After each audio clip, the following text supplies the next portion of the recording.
program Fall Flutations. Our presenter is Suash Gustafson of Lake Geneva. Sue has played the silver concert flute for over 40 years and has composed backgrounds for commercial TV and videos. Her current focus is on writing and composing and recording music for the ethnic and primitive flutes in her collection of more than 100 flute-related instruments from around the world. This presentation is part of the Nancy Parker Adult Program Series here at the Hedberg Public Library. Please welcome Suash Gustafson. Thank you. Well, some things you might want to know about me are that on Monday, Tuesday, Wednesday, and Thursday I teach art, grades K through 4, in Genoa City at Brookwood Elementary School. And on Friday, Saturday, and Sunday, and sometimes a Thursday night, I become the flute lady. And the flute lady, as Linda has told you, has a collection of nearly 100 flutes, some of them which I will introduce you to tonight. The flute family is sort of like your family, perhaps. Some of them are shorter and more portly. Some of them are taller and thinner. Some of them have low, mellow voices. Some of them have high, squeaky voices. Some of your relatives may be multi-talented. This is a walking stick, which of course serves well to go up and down mountains. And if I should get lost in the mountains, one of its other talents is in the end, it's got a compass built in and it could guide me home that way, except I still have a terrible sense of direction. So I probably would just sit down and play until somebody finds me.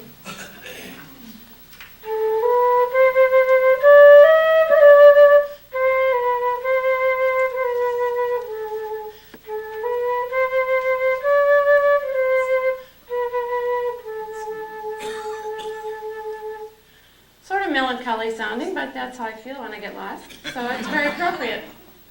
I'm just going to set that over here. Thank you. Some of your relatives may be small and petite and decorative, but those are usually the ones that when they speak, you really listen.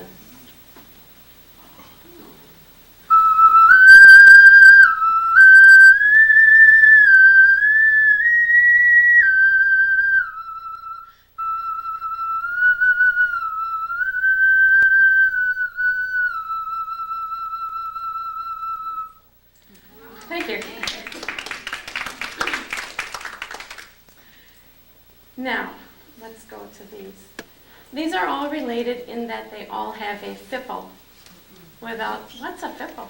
Without the fipple, the flute cannot function. For example, on this recorder, which is played by the 4th graders at my school, probably many of you have had children who have played recorder in grade school. The fipple in this recorder is built right up here close to the mouthpiece. What the fipple does is it takes my stream of air, and the fipple is usually a V shape carved into the flute somewhere. My air, when it comes out, hits that V shape. Half of it goes this way, half of it goes this way, and it starts vibrating together. And that, combined with my fingerings, is what produces the sound of the flute. On the modern flute, the fipple is built into the embouchure plate, and you blow it to the opposite end, and that's how you get your sound. But the fipples in these others are mostly up near the mouthpiece. The first piece I'm going to play for you is one that I was inspired to write by a large oak tree that's in the woods by my house.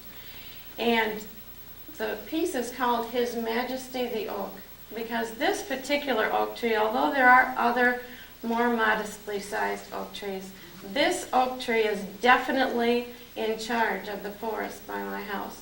So I wrote him sort of a majestic, regal kind of sounding tune. And this is His Majesty the Oak.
And of course, from the oak tree falls the acorn. And that attracts the deer, which love to munch on the acorns. It also attracts the squirrels. And of course, it also attracts the chipmunks. Now, I don't know if you've ever studied chipmunks, but generally when two chipmunks meet, it's sort of this nose-to-nose thing, and they go, hi, how you doing? Hi, I'm fine. And then they kind of get to know each other, and then pretty soon they're running around. And they forget all about gathering the acorns. They just have a grand old time just running around all by themselves. So this tune is called Chipmunks Gathering. Not as in chipmunks gathering nuts, but as in chipmunks, with an apostrophe, gathering, as in having a party. So what will happen is at the beginning, it starts with the piano, and that is chipmunk number 1, and then the flute comes in, chipmunk number 2, and they romp around for a while. Then later on in the song, you'll hear another flute track, which is also me, but I can't play 2 at once. I sort of can, but that's another story. Anyway, then I'll be playing a duet with myself, and that's another chipmunk that joins us. And then at the very end, you'll see them or hear them sort of romping away.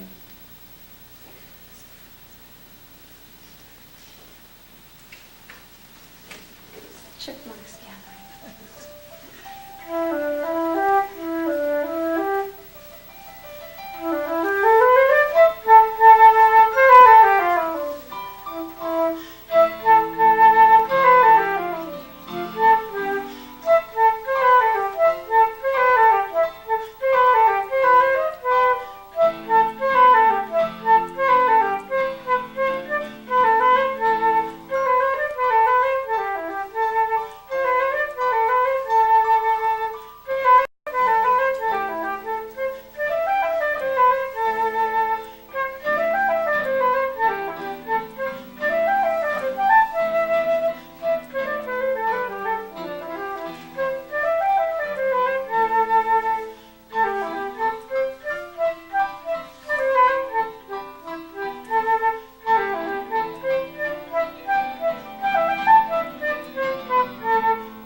This is hand-carved ebony wood from the island of Bali, which is in Indonesia, which right now it's about 7:15 in the morning there, because that's halfway around the world from where we are right now.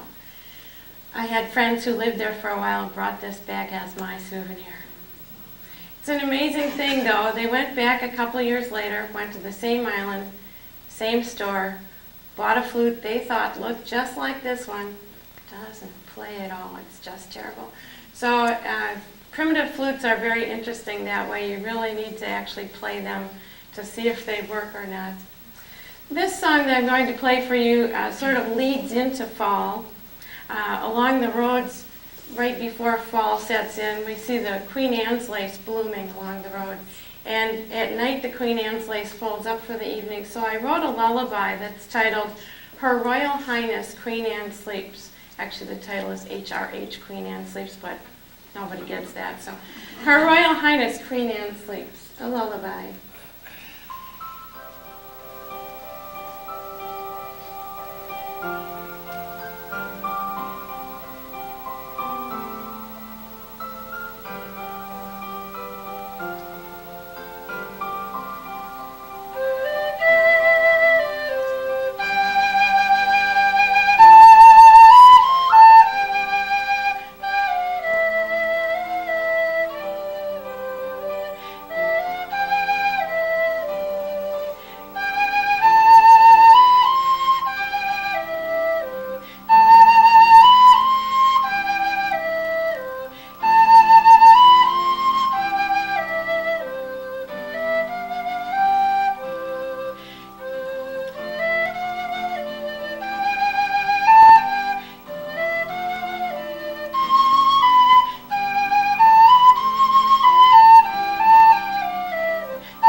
I actually cheated a little on that one. That's off of my first CD called Florid Flutes, but I wanted to include more flutes than I had on Fall Flutations, so I'm stretching a little on that one.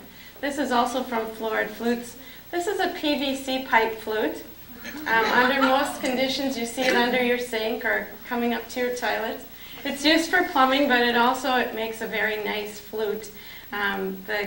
Out of my collection of nearly 100 flutes, this is the only one that has 7 finger holes.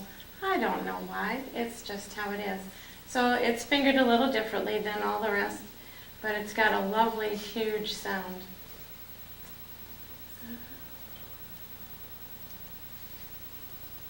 This is called Chicory, after the chicory flower that blooms along the road with the Queen Anne's lace.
Excuse me?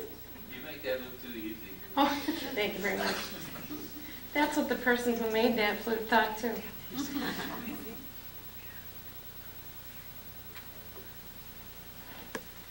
I'm amazed, but I still have mums that are blooming in my yard. Now, generally speaking, the hardy mums are hardy. This song is called The Hardy Mums. And they usually at my house last through 3 pretty good frosts. Well, we've had 2, and I think the 3rd one's coming Sunday night, but so far they're okay. I designed the background so it has the frosts built into it. You'll hear one right at the very beginning. It's sort of a shattering of glass sound. And then there's one about 4/5 of the way through. And then there's that last one at the very end, which is sort of sad. But as we all know, the hardy mums come back next year. So that's the nice part about them.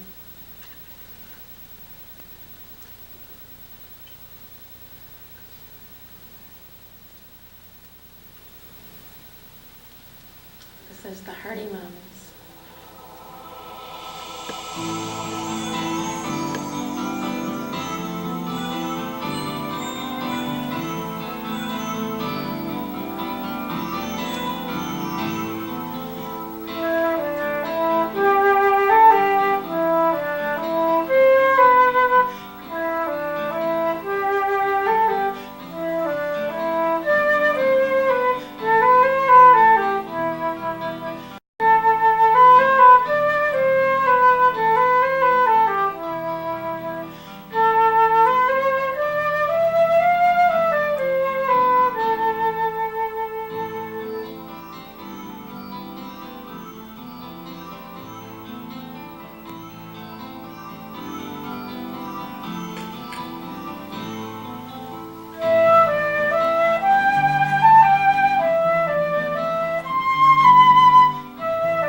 for another year.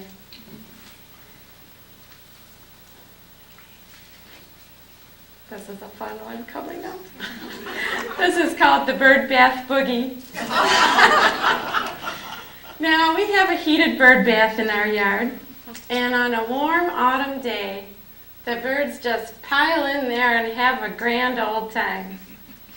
And I've listened very carefully to them. If you listen really hard, you can hear them singing, I'm taking a bath, taking a bath, I'm taking a bath, I'm taking a bath, taking a bath, I'm taking a bath. But I'd rather play it instead. You'll hear that theme in this song, Bird Bath Boogie, on the electric flute. Oh, wait, I have to tell you about this flute first. This flute was my second flute. I got it as a freshman in high school, years ago. And when it got to be 20 years old, it was time to retire it. And I felt bad about that, and I didn't trade it in on the new one. I just had to hang on to it.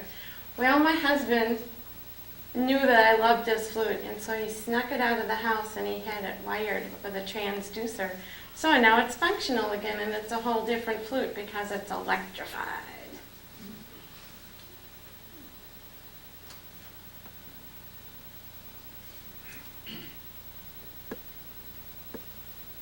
This is the Bird Bath Boogie.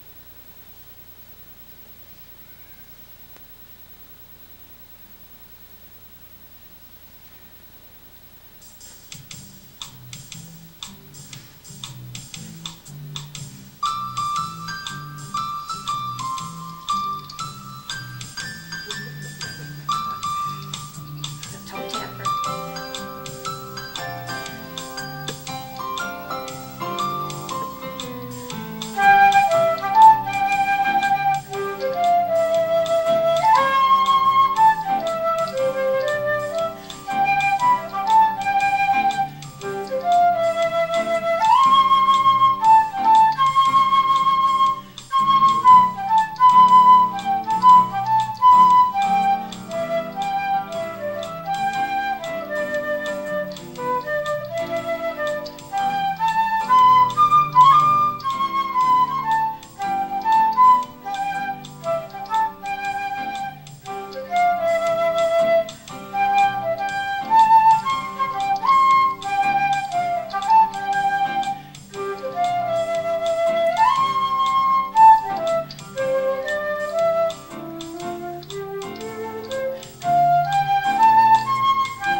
Thank you.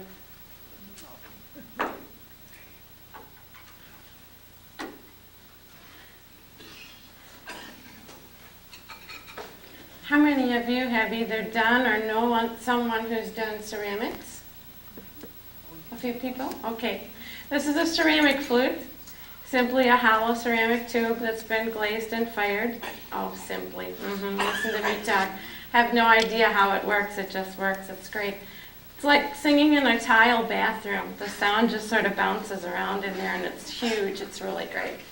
So it's my impression of what a bird hears in its little bird head when it's ready to fly south for the winter. Have you ever wondered how do they know?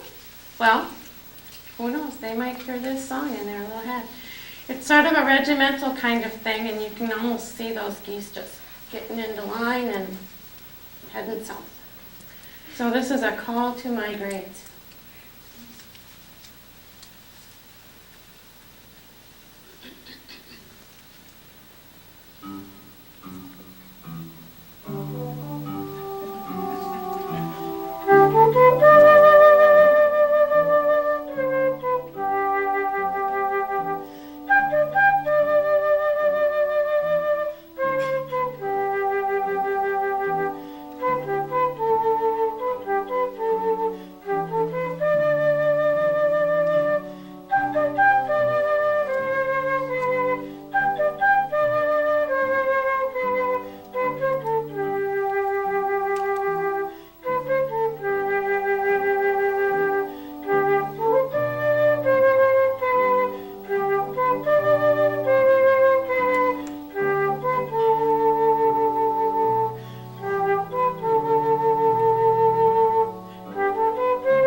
There's one problem with the primitive flutes. A lot of them were designed for manly fingers, and I have small fingertips, so once in a while my fingertip falls right in and then the note just goes away. I usually have to play sort of with this part of my finger, and when I forget what I'm doing and I finger it like the regular flute, it's just all over the place. The next one doesn't have music in the background. It has sounds of nature in the background. So you may close your eyes. I've seen some people doing that, and that's just fine with me. The only thing is you have to open your eyes at the end so I know that you haven't dozed off. Okay, so it starts out with wind, and then that's going to bring in a hawk. Then there's lapping water upon the shore, and there's me sitting on a rock by the shore, playing my flute. Oh. And the flute I'll be playing is this one. It's a Coyote Old Man cedar flute. He has a website, www.coyoteoldman, all one word. I didn't get this flute that way. I got this flute from a person called Walking Eagle. That's a whole other story. It's a very nice sounding flute, and I'm pleased to use it. Halfway through this song, there will be a flock of birds going over. Inside. It's cool. And then we go from daytime sounds to nighttime sounds. So after the birds fly over, then you'll hear crickets, and they're just great in this room. You'll think they're in the corners. And then there's crackling fire sounds. So just sit back and enjoy your little camp out here. This is called Indian Summer.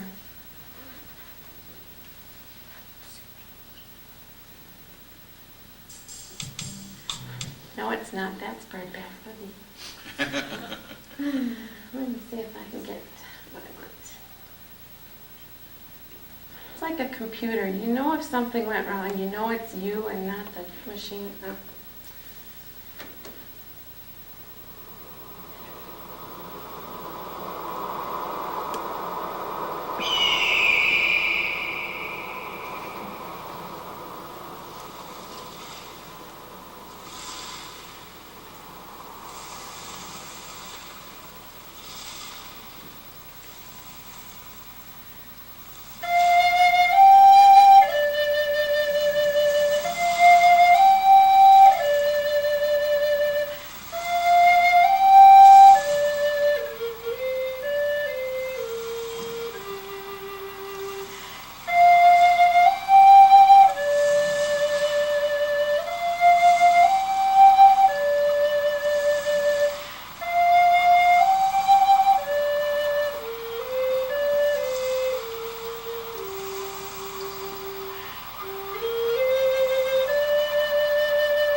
that's kind of what we did when we put that one together. Ooh, that's pretty good. The backgrounds were done by myself and Mark Haladish Sr. of Haladish Productions in Walworth, Wisconsin. And we have a lot of fun together doing the backgrounds for my little tunes.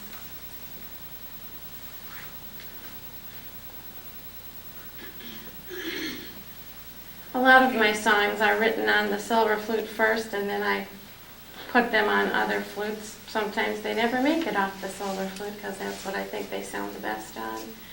This one's called Snow Diamonds and is inspired by those times when the sun is hitting the snow at just the perfect angle so that you see all those little prisms on the top of the snow crystals and little, almost like little rainbows, just like someone has taken a giant bag of diamonds and scattered them all over the snow.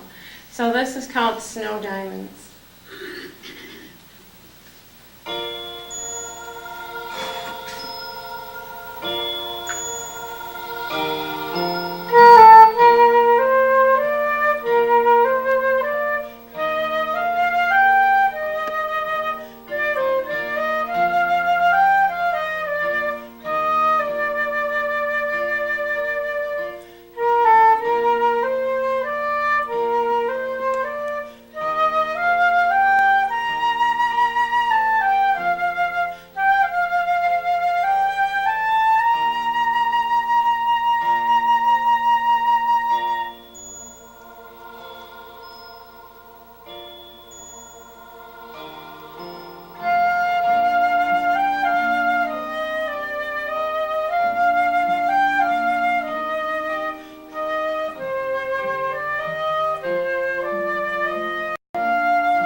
This is such a nice one. I just had to do 2 songs on it. The first one that you heard called Chicory is on florid flutes. This is the last song on Fall Flutations. I put it on last because it's sort of meditative, and I know that people use my music to sometimes fall asleep to, so I thought, well, we'll put a really relaxing one on last.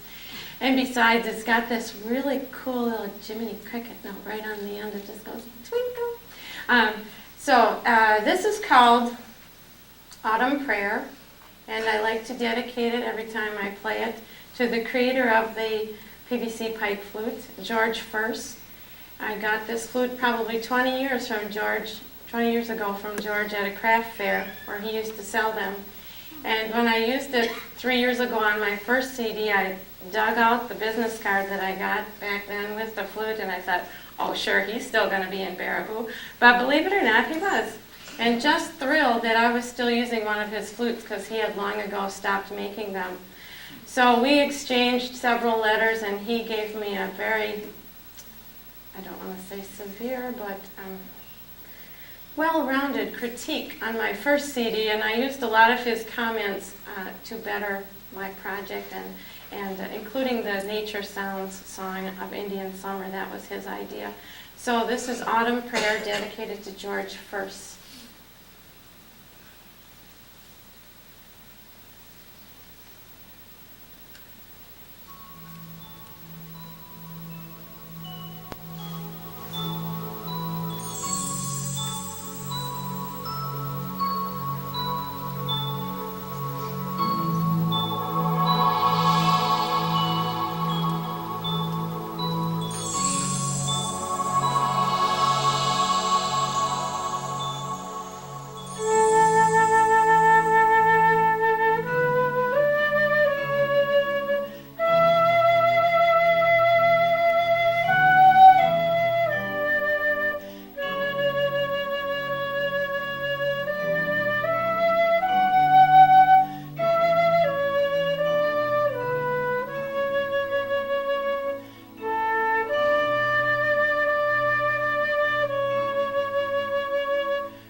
total certainty, but probably the only CD in existence with a duet on PVC Pipe Flute.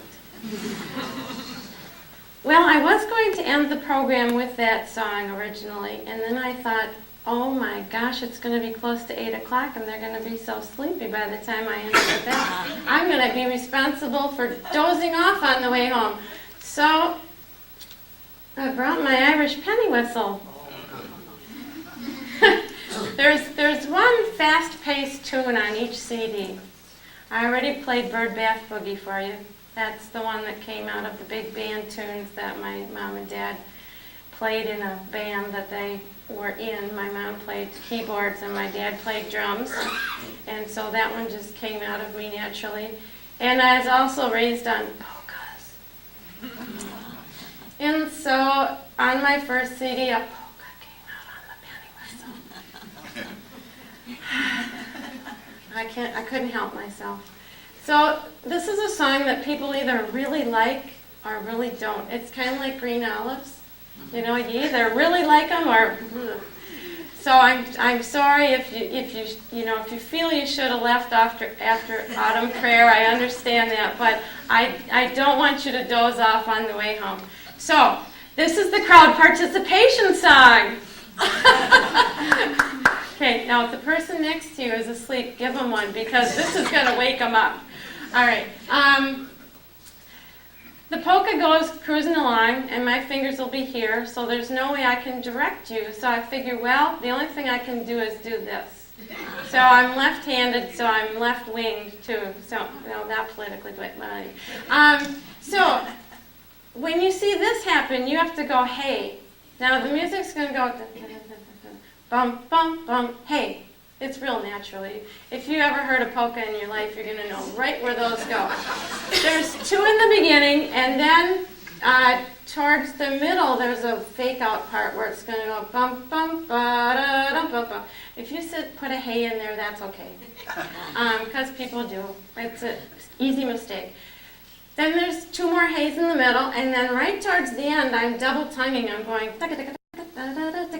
and if I live through that, then all of us, including me, are going to go, hey, at the end. All right, so I need a big drink of water for this one. All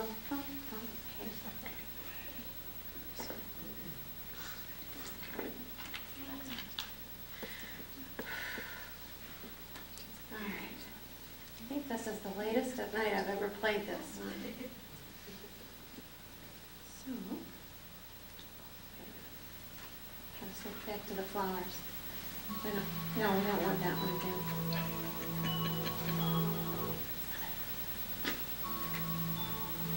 Okay, I'll turn you off and start over again. There we go.